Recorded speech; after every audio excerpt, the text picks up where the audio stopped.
ወይ አብርሽ ኤፍሬም ነኝ። እንዴት ነህ? ደህና ነኝ። ሰላም ነው? ሰላም ነው።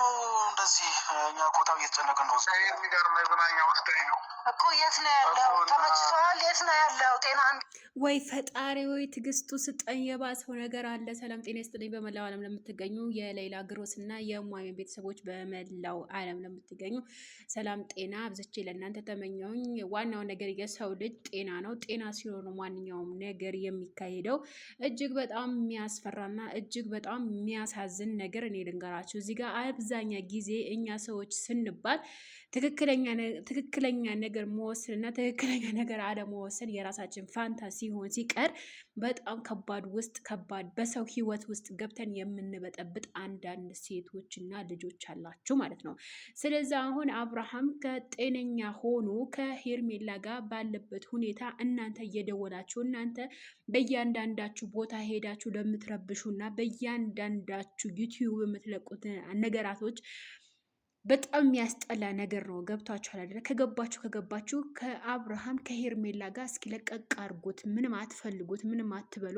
እኔ በነገራችን ላይ ቆይ ሩታና ሄርሚ ሜሪ ሁላችሁም ማለት ነው ኤፍሬም እና ሜሪ እና ሩታ አብርሃም ጤነኛ ነው ደህና ነው አላላችሁም እንዴ? ታዲያ አያችሁ፣ አብርሃም ራሱ ያለበት ቦታ አያውቅም።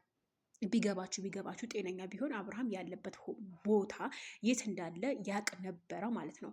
መጋደል መበጣበጥ አይጠበቅባችሁም ነበረ። ገብታችኋል? ትክክለኛ አብርሃም ትክክለኛ ቢሆን ኖሮ ደውላችሁ የት ቦታ እንዳለ የማያቅ ልጅ እንደ ሕፃን እየተጫወታችሁበት ያላችሁ እናንተና እናንተ ነው። ዳኔ ትክክል ያደረገው ነገር በጣም ጎበዝ ይለያል። በቃ ጓደኝነት ማለት እስከ መጨረሻ መጋፈጥ ነው። ትክክል ነኝ የራሳችሁ ነው። የሰው እውነቱ ማለት ነው። እየመረራችሁ ትወጡታላችሁ። ክህደት ውስጥ ነው ያላችሁት እናንተ ማለት ነው። ለጊዜው ደህና ነው ምናምን አላላችሁም እንዴ? ታዲያ ካላችሁ የታለ አብርሃም ደህና መሆኑ እኮ ደውላችሁ ስትጠይቁት ደህና መሆኑ ተናግሮ ነበረ። ግን ያለበት ቦታ ራሱ አያውቀውም። ትክክለኛ ቢሆን ያለበት ቦታ የገባበት ቦታ እሱ ያውቅ ነበረ። ገብታችሁ አይደለ? ልጁ የሆነ ነገር ከሆነ ምናምን ከምትለው እናንተ ነው ልጁ የሆነ ነገር ከሆነ የምትያዙት እንጂ እነ ሄርሚ ወይም እነ ዳኒ አይደሉም ማለት ነው። እዚህ ጋር ተሳስታችኋል። በጣም ተሳስታችኋል። በጣም ስህተተኛ ቦታ ነው ያላችሁት እናንተ። መቆጠብ ያላችሁበት ነገር ተቆጠቡ። መቆጠብ የሌለባችሁ ነገር አትቆጠቡ። እሱ የራሳቸው ፋንታ ነው ማለት ነው። ነገር ግን ልጁ እስኪ ከሄርሜላ ጋር የተወሰነ ሰዓት ልቀቁት። የዛኔ ትክክለኛው ነገር ወይም ደግሞ ትክክለኛ ማን ነው ትክክል የሆነው ማን ትክክል እንዳልሆነ እኛም እናውቃለን። እናንተም እርፍ ብላችሁ ቁጭ በሉ። እስኪ እኛም ለትንሽ ሰዓት እርፍ እንበል ማለት ነው። ላይክ፣ ሼር፣ ሰብስክራይብ አድርጉ።